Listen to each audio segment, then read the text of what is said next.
All right, so let's go ahead and get started here. And we're going to talk about how to implement sensor interfaces with the Green Pack, and we're going to go over a number of sensor types. The first thing I want to say about sensors is the subject of sensors is massive, and it would take many, many college-level courses to scratch the surface of this subject. And I really want to emphasize that because there's a lot of times when I talk about sensors and I work with our design guys or work with other people in the industry and they go, well, teach me about sensors. And I kind of give them a blank stare because it's taken me literally, decades to learn what I've learned on sensors. And it's not really something you can convey in a 1-hour seminar. But nonetheless, we'll try to do our best and give you guys some ideas of ways that sensors can be used with our Green Pack family.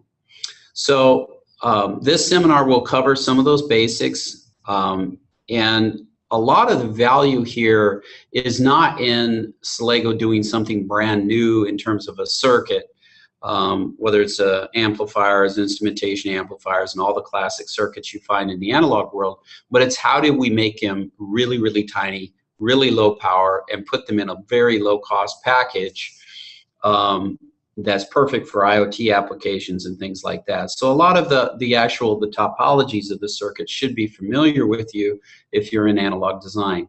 I should make the caveat, if you're not an analog designer, this particular seminar might be a little bit of a stretch. We have a more beginning analog seminar that you might want to take that you might find more interesting. However, this is by no means a tough analog seminar. I won't cover enormous sections of analog design, filtering, how you set them up, bezels, Butterworth, Chebyshev, and all those kinds of things. None of that's going to be covered today. We're just going to focus on how do you do a simple sensor, how do you hook it up, how do you make it work, and what are some of the trade-offs that you should expect, as also some of the limitations you should expect with our particular product family.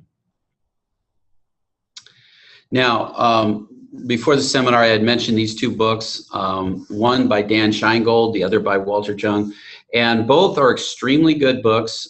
In fact, I think my Dan Scheingold book is actually Peter Olin. So Peter, if you're out there somewhere, I have your book, and I probably should return it to you someday.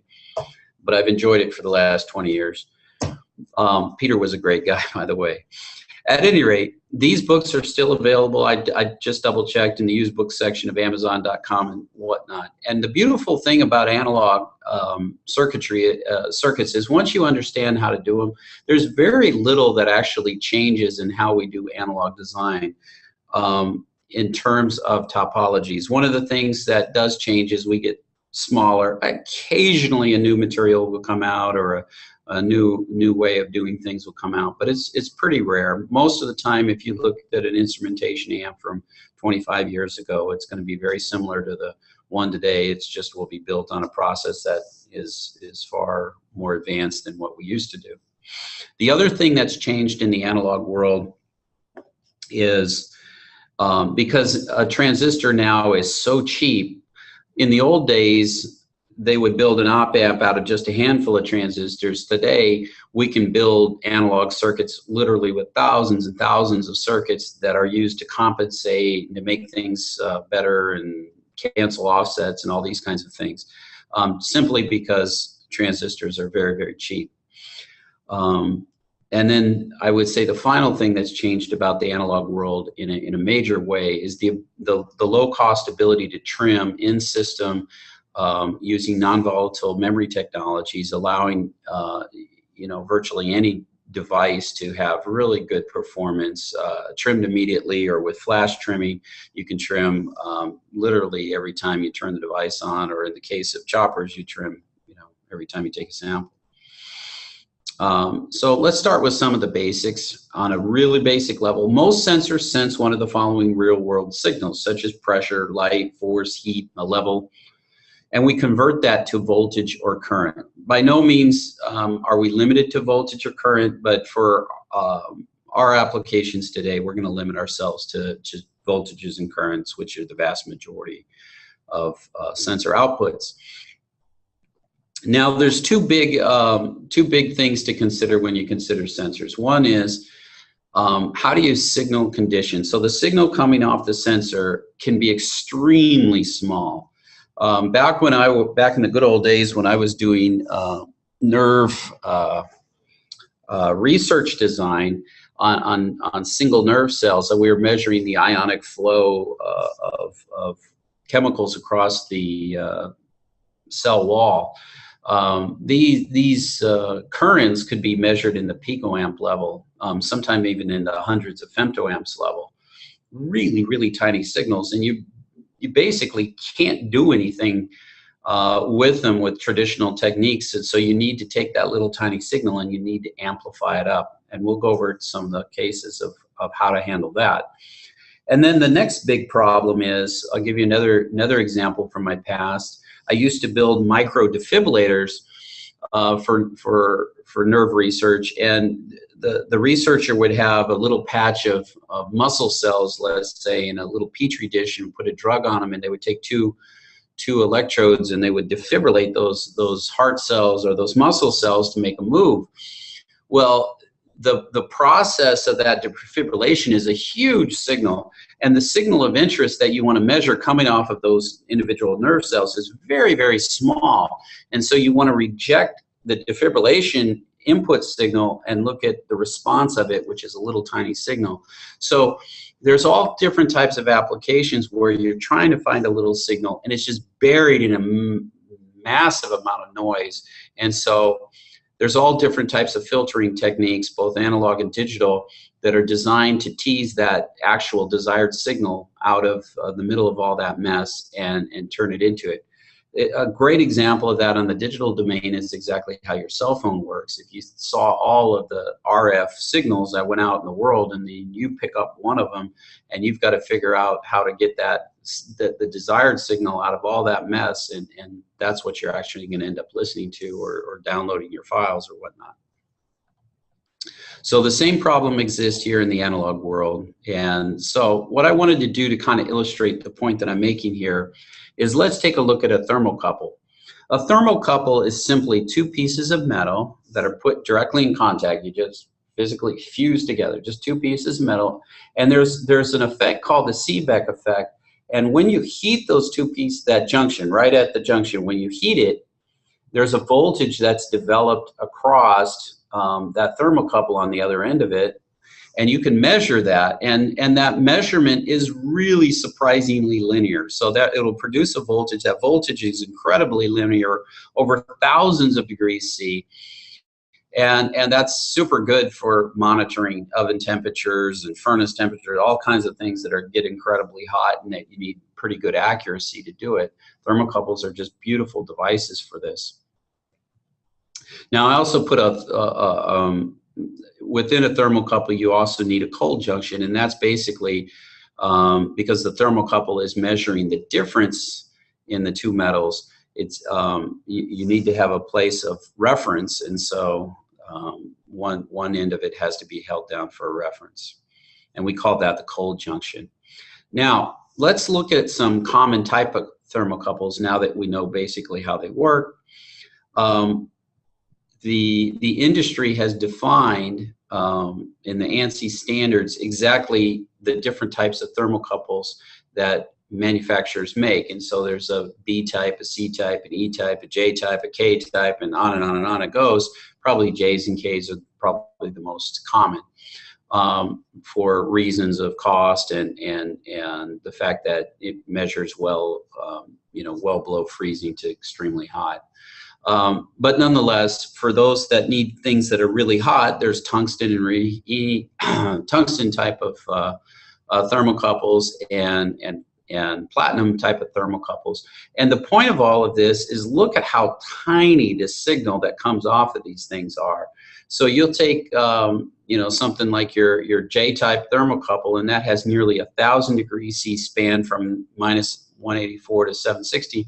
And that only produces a 50 millivolt swing. So you can quickly see that this is like 50 microvolts per degree C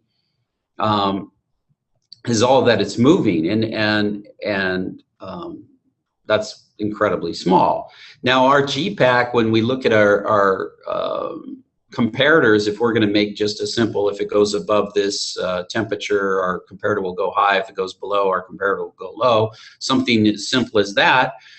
Our step sizes are 50 millivolts. So basically our step size couldn't even be adequate for to measure the entire range of a single thermocouple in this case. And so what we must do is we have to use a gain element. And a traditional gain element in the analog world is an operational amplifier. You can use transistors and other things like that. But in this case, most people are going to use an op amp, or they're going to use an instrumentation amp, which is a special configuration of 3 op amps or 2 op amps, depending on which configuration you use. And we need to gain this signal up. In our case, we want to gain it up at least 100 times. So if we gain up that signal 100 times, you'll get a 5-volt signal. And if we're on a 0 to 5 volt system, that's just perfect. And that way, for every degree C change, there's a maximum change in the actual signal we're trying to measure. Now, thankfully, Silego actually sells an op amp that could hook up to a thermocouple without a whole lot of difficulty. And this op amp is actually very, very low offset. We only have 250 microvolts of offset typical with this traditional op amp. But even at 250 microvolts of offset, if we put that through, let's say, our 100 gain, that's almost what, 25 millivolts? Yeah, 25 millivolts of offset. And if you go back and look at our original signal, that's almost the same size as our original signal. So the offset error is just an enormous part of the total error in the system here. And that doesn't even count the additional error that we'll get. Remember, our per degree C was like 5 microvolts per degree C, and we have offset drift that's nearly 20%. So in this case, if you just simply hook this op amp up, multiply it by 10, you could get errors as high as 20 or 30%, unless you're willing to go and trim manually with potentiometers and whatnot. Okay, now before I continue on here, I want to say that I have a Q&A button open. If anytime you have a particular question about what I've said or one of the slides, go ahead and type that in. I will get a message here while I'm talking that you've asked a question, and if I'm being halfway observant, I'll be able to pick that out and hopefully answer your question. I like doing that because it makes the seminar a little bit more real when we're dealing with real questions. So the truth is, in a lot of our sensor applications, we're going to need a gain element, and not all of them are as hard as the thermocouple. I mean, you have thermistors that are certainly a lot more forgiving, photodiodes that are more forgiving, and these kinds of things. I picked an intentionally tough sensor to kind of show just how difficult sensors can be to work with. But certainly there's a lot easier ones to work with, and ones that will work very well with our 88103 and 4. Now, this is a very low power type of op amp. It's not a high speed op amp. It's very good for temperature measurements and things that kind of go slow. You'll see the gain bandwidth down here is only 10 kilohertz. The offset, ironically, even though it was not so good for thermocouples, it still is a very good 250 microvolts of offset. Now, one of the big points I want to make here is it also has a sleep and wake up control. And there's 2 reasons why this is really important, and I hope you guys are paying attention to this. The number one reason, if you're going to do a low power application, many of these sensors come in very low impedances. Some of them are as low as 100 ohms. Some thermocouples sell that way. Some are as 1K, 10K, 100K. And so if you left that sensor on and you power that sensor through some kind of bias, you're going to be burning a whole lot of power in that particular sensor. So almost by definition, the vast majority of sensors in the world today, if you're going to be in a low power application, have to be pulse powered. Okay? Now, there's another reason why you pulse power sensors. And that is sometimes, let's say if you have a resistive type of sensor, if you put 10 times more current through that resistor, you'll get 10 times bigger voltage. And so you can get around having to have so much gain in your next stage of your op-amp stage simply by driving a larger input signal into your sense resistor. Now, that's going to burn a lot more power. The way we get around that, once again, is through pulse powering. So I can, if I'm not really trying to save power and I have a constant power budget, I can pulse power a sensor, let's say at a 10-to-1 duty cycle, and I can put 10 times more power into that measurement and get a much better signal to noise ratio, and then go ahead and switch it off and for the other part of the cycle, and then turn it back on and hit it with 10 times more power. And in that manner, you'll keep the same amount of power as if it was always on, but you'll generate a 10 times better signal to noise ratio. The nice thing about our op-amp here is we enable that power on, power off cycle to happen very easily, and that's why we don't match the footprints of most duals and quad op-amps out there, because our duals and quads come with this sleep wake-up control already built in. And then of course you'll notice that our costs are just phenomenal with this particular device.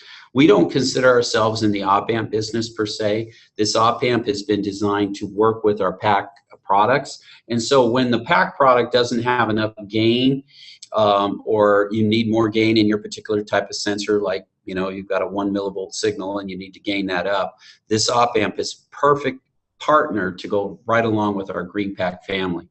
And so the other things that op-amps generically do, and ours is no different than anyone else's in this regards, is but you can also develop filters and peak detectors and all the other kinds of circuits that you'd be familiar with regular op-amps.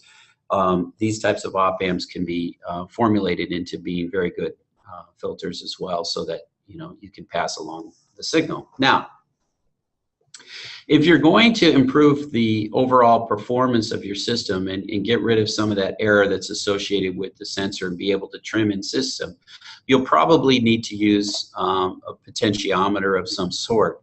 So here's a bunch of different examples, both inverting and non-inverting examples of how you would change, in this case, the gain. So if you wanted to make the signal larger or smaller, you can put a potentiometer in this way such that your signal comes in here, it's voltage divided, and then applied to a non-inverting amplifier configuration. So if you remember how amplifiers work, the signal will come in here, divided down. This voltage that's present where my cursor is then is superimposed on the other part of the input. And so you have a voltage drop from there to the ground pin, and whatever the resistor value is, that sets up a current that's flowing this way. That current then goes through the feedback resistor, which sets up the ultimate voltage that you'll get on the output of the op-amp. So somebody asked me a great question, and they asked me, are SPICE models available for your op-amps? And the answer is yes. We have excellent SPICE models available for the op-amps, as well as all of our IPS load switches. We have all of the models available for those.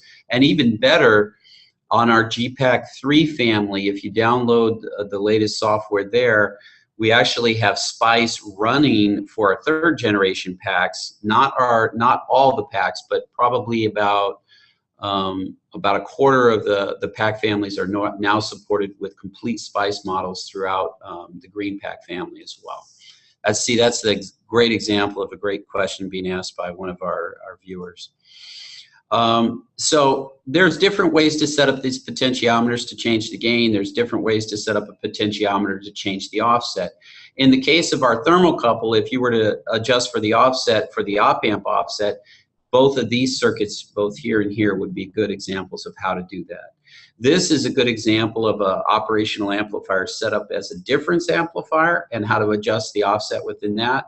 And then this is just your classic non-inverting amplifier with an offset adjust on that. Now, I wanted to spend a little bit of time on the classic instrumentation amplifier because this is an important view of common sensor interfaces. For starters, you'll notice that it has a differential input. The key to a differential input is a lot of times when you measure a sensor, you're measuring it at a distance. You're not measuring it, you know, really, really close to your amplifier, which would be a lovely thing normally. So, but a lot of times we don't have that luxury. Sometimes we have to measure down a 3-foot cable, a 10-foot cable. Sometimes it's even 3 inches on a circuit board where your amplifier sits away from your sensor. Now, let's be clear. The best place for your sensor is normally, you know, directly as close as possible to the amplifier, as you can imagine. Now, but if that's not true, your ground line can pick up noise. So ground is not this perfect 0 ohm thing that we can just always attach to. But if you're on any kind of breadboard or you're on your main printed circuit board, you'll notice that if you measure the impedance at one point on a ground and measure the resistance through your ground, you're going to find that that is a non-zero number. It's not always 0 ohms. And because it's not 0 ohms, it means that your ground node where your sensor can pick up noise.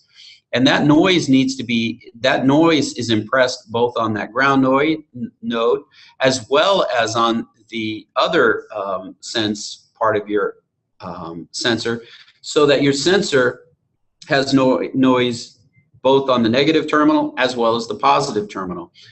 The beautiful thing about the instrumentation amplifier is it's able to subtract and only look at the difference across that. So if you have a common mode noise, as ground noise is, it will be subtracted out of the signal, and then your signal will be once again referenced to your local ground, so you won't see any interference that's coming through on some external ground that's further away from your circuit than is ideal. So I highlighted a couple of gain potentiometers and offset potentiometers, and I also highlighted some filter spots that you might want to put filters in. Some people, if they're looking at AC circuits, you know, let's think of like a glass break sensor, which is looking at kind of an AC signal, they will put capacitors in between these two stages to cut any of the DC offset, because you're not really worried about what the DC accuracy is. In typical temperature measurements, you're very much worried about DC accuracy, so you wouldn't cut the DC, because that's where your information resides. Okay, is there any questions related to that? This back half of the design is a classic difference amplifier. These are gains, and it's set up in a way that it does not gain the common mode noise.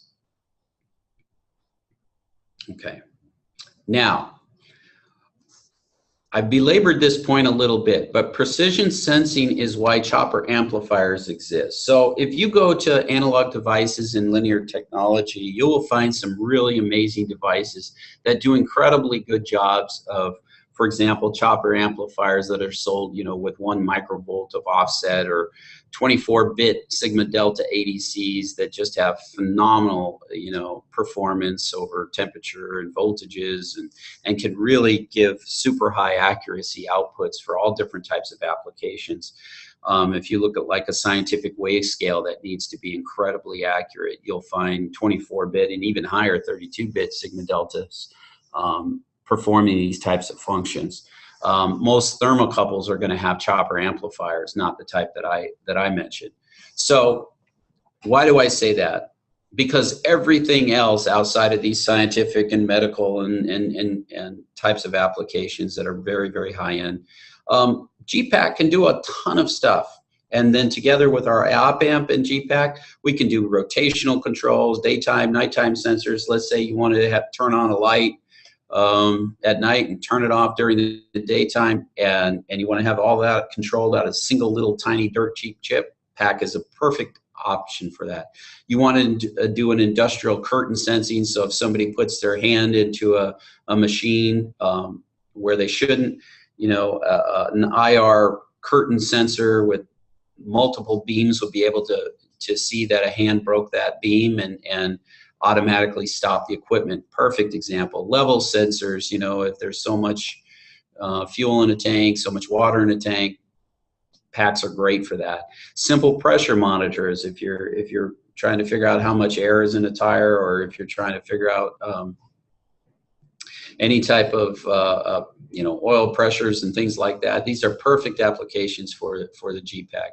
Moisture sensors, you want to figure out how much you know, whether your lawn needs watering or not. Great example for our particular product. You want to do power or current sensing across a shunt resistor of something to monitor how much you know, current a heating element is getting, or that type of thing. A flow meter. These are all great applications, and our packs are very small and very, very cost effective.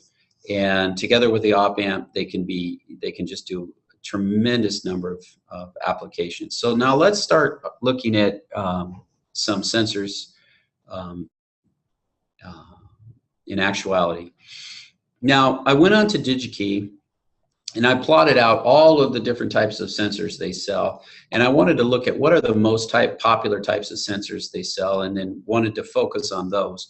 So the types of sensors that I have the most part numbers on DigiKey are pressure sensors, and then optical sensors, and then temperature sensors. So it's a really nice rounded way to go about it. And I think in the future we'll also do seminars on encoders and temperature regulators and proximity sensors and Hall effects and magnet sensors and things like that. I think that would be a lot of fun to do.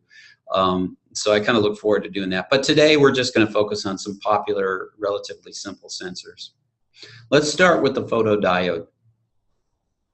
So we have one of the very first application notes we made was on ambient light sensing. And essentially what this is, it's a little semiconductor, and whether made out of silicon, and silicon is sensitive to light, just like and it's a great thing. Otherwise we wouldn't have a solar power panel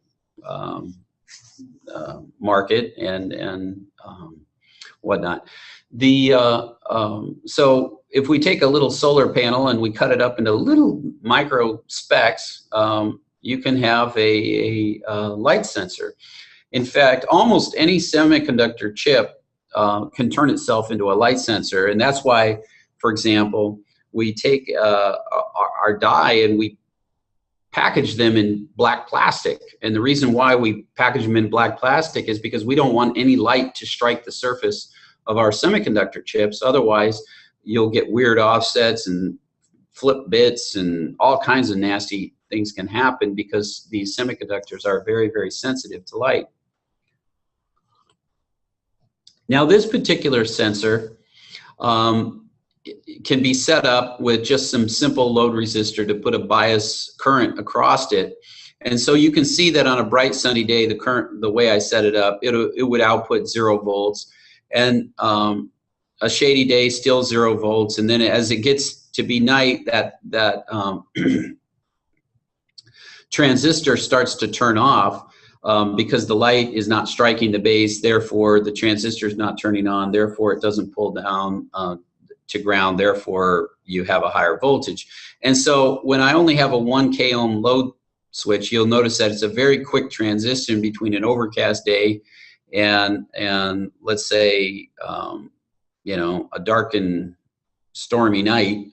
And over here you can see the amount of light impinging upon the piece of silicon that we have. On a very bright sunny day you can have 120,000 lux, and then on a dark stormy day you can have down to 40 lux. And so somewhere in between that we have a flip over event. You can also adjust this sensor by putting a different resistor on, so it will switch at a different point. And in this case, I kind of set it up for office lighting, and then one more case, I set it up to basically don't turn on the lights unless it's really, really dark. So The first case would be, okay, turn the lights on as soon as, an hour past sunrise or an hour past sunset. This one, turn on the lights when the office lights come on, and this one is turn on the lights when it's really, really dark. So the circuit is incredibly simple. You have your basic transistor, the light comes in, hits the base of that transistor, and that causes it to go low impedance, which will make that node ground. If there's no light, it goes high impedance, which makes that 5 volts. Now, a couple of points here to make. One is, if you're really trying to do something super simple with PAC, you don't even need an amplifier. You could literally take that ambient light sensor, and if all you're trying to do is detect whether something's really dark out, you can just feed that directly into a digital input. Now, if you feed it into the low voltage digital input, there's no hysteresis on that input, and so that input and the signal that goes into the PAC will clatter around a bit because of no hysteresis. Or you can turn the hysteresis on, put the Schmitt trigger on, and you'll get a much more consistent signal to come into the PAC. If you go with the low voltage digital, which is fine too, you might want to use a counter or a glitch filter to take out all of the false pulses that you're going to get. But a lower power way to do it, because false pulses do take power, is to use the Schmitt trigger. Now, if you want it to be more accurate, because just having digital inputs will vary from one part to the next by anywhere, plus or minus 7, 8, 9, 10%. They'll also vary with temperature quite a bit. They'll vary hugely with VDD, almost directly with VDD. So there's a lot of error associated with just having a pure digital input. But once again, if you're just trying to detect dark or light, that's not such a bad way to go. But if you want a little more precision, you'll want to use our onboard voltage reference, and you'll want to use a comparator, and so you'll know very precisely what level you're looking for, and that will take out a lot of your error sources. So in this case, you're probably, in our early devices, you're probably plus or minus 5%. And some of our later devices, you're probably getting down to a couple of percent error. So let's take a look at a couple of techniques. Now, you can go into our application note directly and get these schematics, read the complete details of how these circuits work, as well as try them out on our own, the little development board. If you care to buy a development kit, you can load these on, and if you hook the sensor up, it'll work right off the bat. So I'll just explain very quickly how this works. What we're doing here is, because these ambient light sensors are not low power devices, when they turn on, that we could even put 100K here, and if you'll notice, I went from 75K, 22K, 1K, but at 1K, I mean, you could be running 5 milliamps of current through this thing. Well, that's not very compatible with a low voltage system, so we want to pulse power it. So essentially, the way we pulse power this is, I've got a pin up here that's dedicated to driving that, and our pins are strong enough to be able to drive these directly. I don't need a separate regulator or anything like that.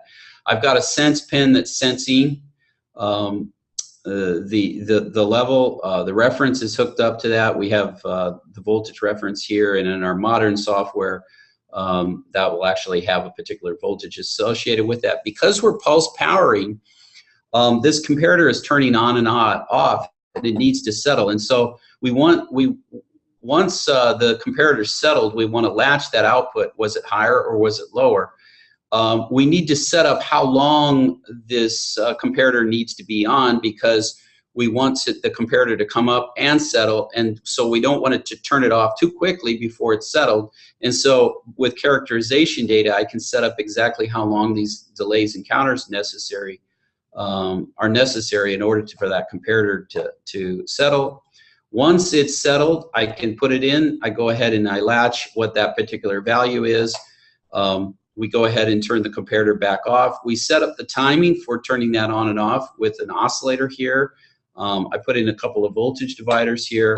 And then finally, I put a glitch filter on the back end of here, just in case there's any glitching that's going on associated with when we go ahead and latch that particular signal. And that's basically how it does. I mean, this is a kind of a design where you could knock this out in a couple of hours and you're ready to go. And that's just how quick PAC is. There's not really a lot to say with it. There's no code, there's no compiling. You just set it up and you go. And if you have our little demo board that actually has all of the ability to check this out, literally in an afternoon, you can have this thing completely done.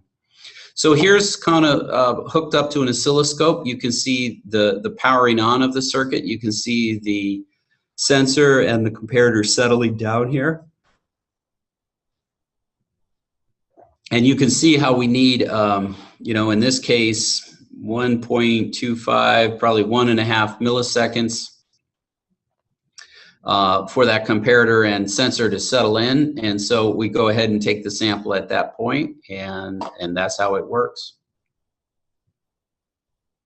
Now, there's a lot of other things we can do. If you want to make, if you have pins left over, you can drive up to 4 different outputs. So you can do 4 different levels and have more level detection. If you wanted to make an R to R ladder down here, you actually could use those 4 outputs and generate 16 levels of impedance, and you could run that way as well. And then pretty much do the same kinds of circuits. And once again, all of this is very quick. Our apps engineers know immediately how to do these kinds of things very quickly. Now the next type of sensor I wanted to talk about are more like photoelectric, photodiode type sensors. We were just talking about phototransistors. They're extremely similar to the previous. They generally are a little faster, a little smaller. And they're used for all different types of things. And often they're used in combination of pairs with a transmitter and a receiver. So I'll show you an example of that in a moment, but here's a couple of examples. One is that light curtain that I was talking about. That's this thing. You'd set this up on a piece of equipment that you don't want people to touch. And so if somebody's hand goes through there and breaks those IR beams, normally you wouldn't see the beams. They aren't actually red. They're invisible. But if you put your hand in there, you'd break the beam, and so the receiver would stop receiving. That would send a digital signal out to go, you know, stop whatever equipment you're doing that. This photodiode up here is a little bit interesting, and you'll notice that it's at an angle. And so you'll have an emitter, an LED emitter, and then you'll have the photodiode receiver. And these are all pre-built at particular angles. So if you're wanting to check on the height or the flatness of a surface, or whether a piece of paper has gone through a printer or not, the reflection, the transmitter is supposed to reflect off the material and bounce back that energy bounce back into the receiver, the photodiode, and if, like for example, if no paper is in the way, that transmitter energy will continue on and will not, you know, reflect off of anything and can't be bounced back into the receiver, and therefore you would know whether or not the piece of paper was there, or any material was there, or a Pepsi bottle, or cans. They'll put these things on industrial lines. Our PAC is very, very good at both being the transmitter and the receiver on these types of things, and being able to have a little tiny chip right up at the head, as well as have some very good drive capability to drive information down a cable. So the basic block diagram would look like this. You would have, generally in an industrial world, you would have 12 and 24 volts, because literally you'll have thousands of sensors, and it's a lot easier to transport power at higher voltage. Then when you come down to the last little step, you drop that voltage down with some type of a voltage regulator or a buck converter. And our GPAC can be turned into a constant current source. There's your reflection. And if the signal coming back is too small or too distant, you can use an amplifier to boost up that signal coming off the photodiode, or you can use our GPAC, which actually has the amplifier built in, or once again, the amplifier together with our GPAC 3 and 5 version of those families. Here's an actual example of what one of our apps engineers actually built, and you can see this is a digital optical tachometer. So once again, you have a light transmitter and you have a light receiver. In this particular case, we put it on a fan, so as the fan rotated, the receiver could pick up the fact that it was flashing by the transmitter, and that ultimately came out and put a RPM value on a 7-segment display panel. And the reason why we have so many chips here is basically all to drive that panel. So we've got essentially one chip for 2 digits, one chip for 2 digits, and then another chip that's actually monitoring the RPMs. Now, a couple of points I wanted to make about photodiodes as we're continuing here, and I'm dragging a little bit long, so I got to speed it up here. One is the vast majority of photodiodes that are sold are silicon-based, and so they're going to work in the 0.6, 0.7 up to 1 volt category. The gas type or the gallium arsenide, they're going to work in 1.2, 1.3 volt category, and then you have other ones that will work up in the 2, 3 volt category. And that's the size of the signal they kick off. A couple of things that are important to note is with our pack family, while our packs are pretty fast, they generally will run in the 20 to 30 megahertz type of range. So if you're trying to get below 10 nanoseconds response, that's probably not a very good application for our pack. We'll probably go a little slower than that. As a result, we're more geared toward things that are under, under 10 nanoseconds and are also low power. That would be more of a perfect area for where we would fit. So let's just summarize a few things about the photodiodes. One is their signal levels are quite low. That generally does not present a problem for our particular device. You'll have to think about dark currents. I'm not going to talk about that for right now. They're generally faster. You need to watch the speeds. We only can go to about 10 nanoseconds in terms of our speeds. They have small signals, so you probably want to think about having an external op-amp associated with them, where the phototransistors very often can feed directly into our GPAC. We have a really nice application note on photodiodes put out, and its number is AN1173, and it's actually 4 photodiodes that are all matched. And anytime we can take a semiconductor and put it on the exact same piece of silicon, then the relative accuracy of the 4 photodiodes relative to each other is very, very good.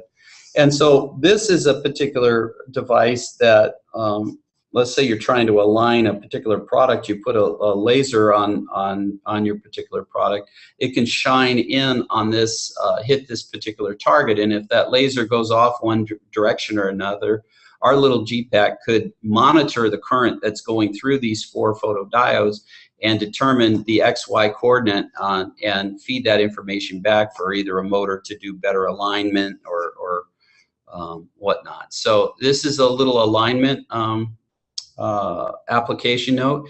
It's a very nice one. I encourage you to go ahead and read it. Because these photodiodes put off such small signals, we recommend that that you use one of our 88104s as the input signal conditioning for this particular device.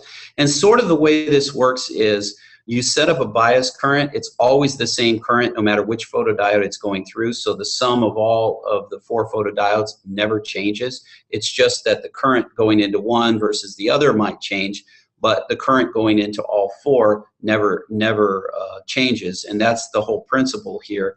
And so we measure the total current, and then we measure the current that's going through the photodiodes that are associated with the X direction, then we measure the ones that are associated with the Y direction, and in this manner you can determine your X, Y, and total current.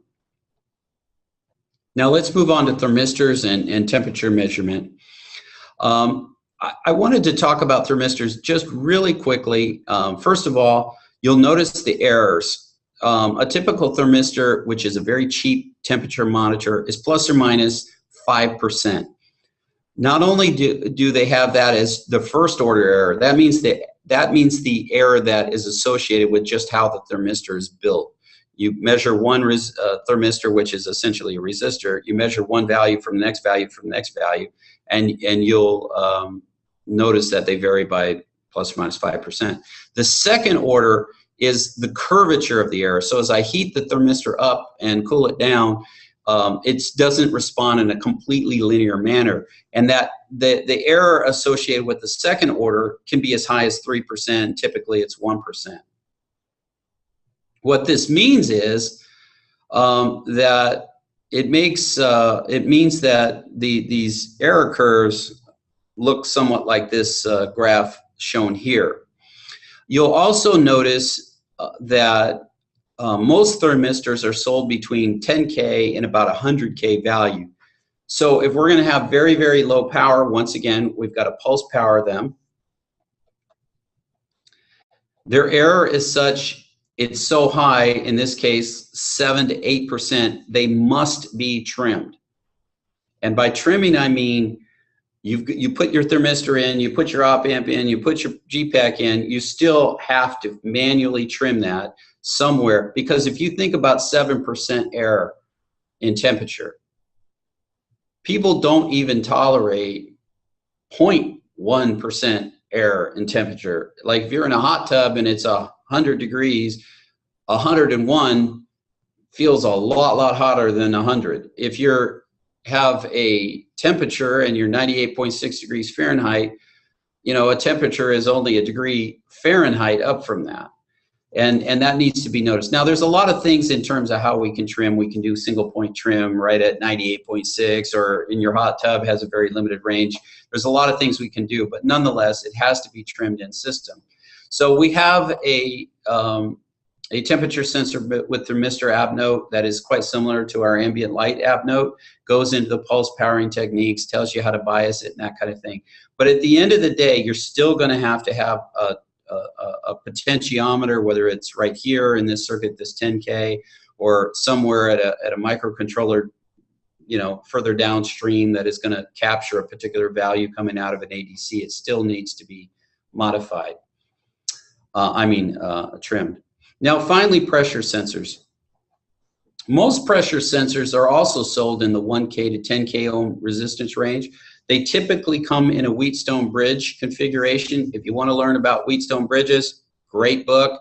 It will give you everything you need to know, from one element being varied in a Wheatstone bridge to all 4 to 2 to 3 and all that kind of stuff, and exactly why and when you want to use that, which is not suitable for this particular presentation. Most of them operate between 0.5 and 4.5 volts. Most ship at 0.5% accuracy. And so here's another point I wanted to make about accuracy. There's no such thing as the right accuracy for virtually any sensor, including pressure sensors. If you want to buy a pressure sensor right off the shelf, a lot of times you'll get the 0.5% accuracy. That's equivalent to 10 bits of digital from 0 to 80 degrees C. If you want to limit your temperature range, you can go up to 12 bits. And so just simply buying a pressure sensor, you can see why many industrial applications require about 12 bits of accuracy, and the overwhelming majority of ADCs that are sold into the industrial world sell at 12 bits. And you can see why. It's because the sensors are all basically geared toward that 12 bits. But that doesn't mean you can't be better. If you're willing to go trim in system and you're willing to carefully consider the noise profile of your system, a 1K ohm resistor is equivalent to 17-bit noise floor, meaning with trimming, you can get the accuracy of a 12-bit or a 10-bit pressure sensor you would buy all the way down to 17 bits before you start to run into the noise floor, in which case you can't be any better than your noise floor. Now, our application note, the 1168,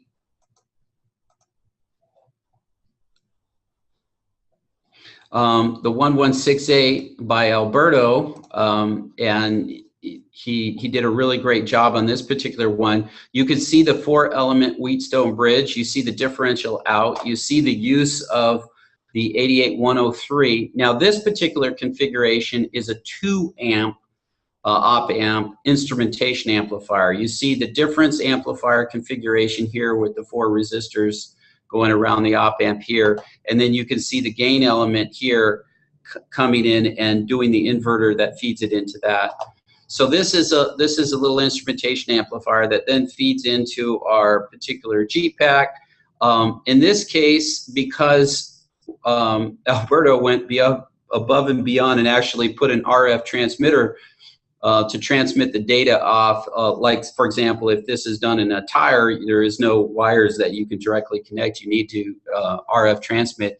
Because of that reason, the timing needs to be quite accurate, and so he's gone ahead and put a crystal in there and then put a little RF transmitter down there. So you have the pressure sensor, you have the instrumentation amplifier, you have the pack that's taking that data and passing that off RF to a receiver somewhere. So very, very clever circuit. If anybody has any particular questions, now's the time to ask them. Our next seminar will be on touch sensing, and we have a beautiful touch sensing application note and example board that will be a part of that. PAC makes beautiful touch sensors. We'll do that on August. Oh, we made a mistake here. I'm going to go ahead and correct that in system here, maybe.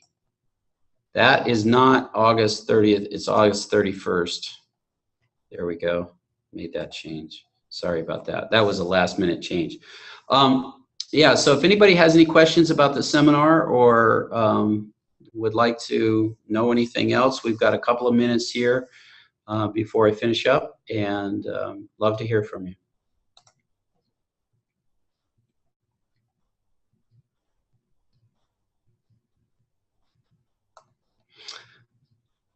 Okay.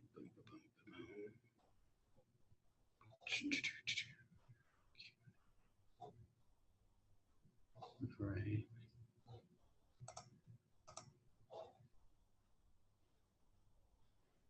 Okay. Okay, I'm not seeing anybody with any. Oh, there's somebody come in here with a question. Oh, do you have a GPAC with an operational amplifier embedded? Yes. If you go to our SLG 46620, it has an op amp in this in that device, a PGA.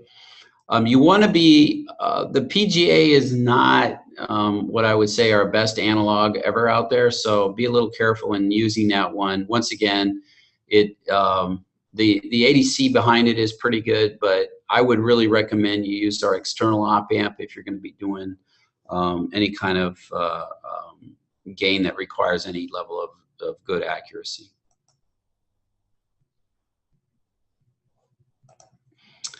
Another question's come in. Do you have customers who already sell a variety of sensors based on GPAC?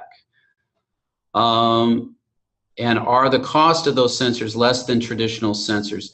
I'm not aware of anybody that's actually embedding the GPAC into the sensor itself. Certainly there are literally hundreds of applications where people have bolted up our GPAC to sensors, and we ship literally millions and millions of devices that do that in that configuration. But I don't know of any sensor manufacturers that have actually permanently embedded their the GPAC into a sensor. That was an excellent question. Thank you. Any more questions?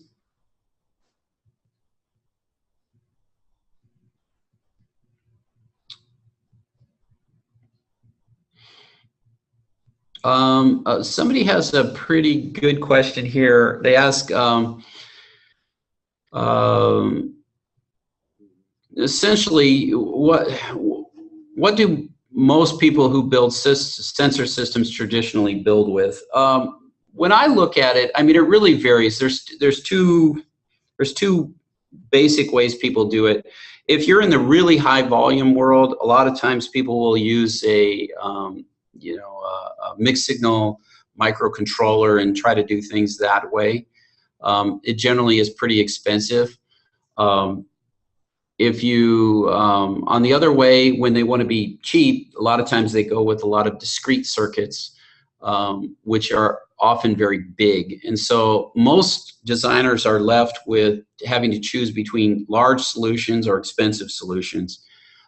PAC is kind of that nifty little thing in between, where we're by far the smallest out there, and yet we provide all the capabilities that you normally would find in a not all the capabilities, but we provide a lot of key capabilities that you would get in a mixed signal microcontroller, albeit we don't do the digital processing or anything like that. So it's not uncommon for somebody to bolt a very simple microcontroller up with a GPAC if they need additional data processing. Okay, with that, I think we've got most of the questions. I really appreciate you guys lending me your valuable time, and hopefully you've learned something. With that, we'll conclude and see you next time on August 31st for our touch sensing seminar.